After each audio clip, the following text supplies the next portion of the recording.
Baxın, biz leksik şəkilçilərin hamısını əzbərləyə bilmərik.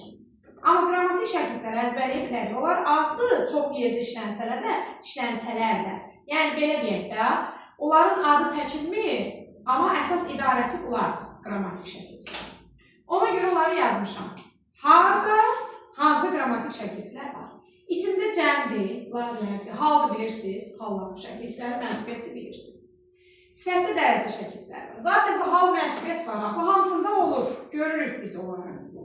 Baxın, sayda, kəsir sayında hal şəkilçisi var, 3,1.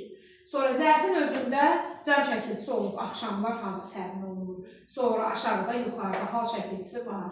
Əvəzində hal şəkilçiləri var. Yəni, bu hamısı nədir? İsmindir də, özünüz şəxsi qrammatik şəkilçisi yoxdur.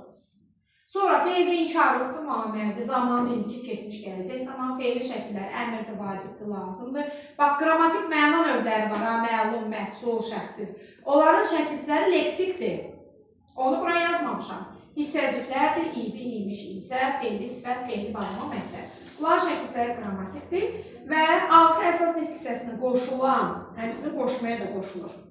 Qoşmaya da qoşula bilir, cəmdir, haldır. Qoşulan bir şəkilçi də var, o da şəxs sonluğu, şəxs şəkilçisi və ya xəbərlik. Üçü də eyni şeydir, sadəcə 3 adla işləndiyinə üçündə yazmışam. Bax, bunlar nitq hissələri məxsus qrammatik şəkilçilərdir.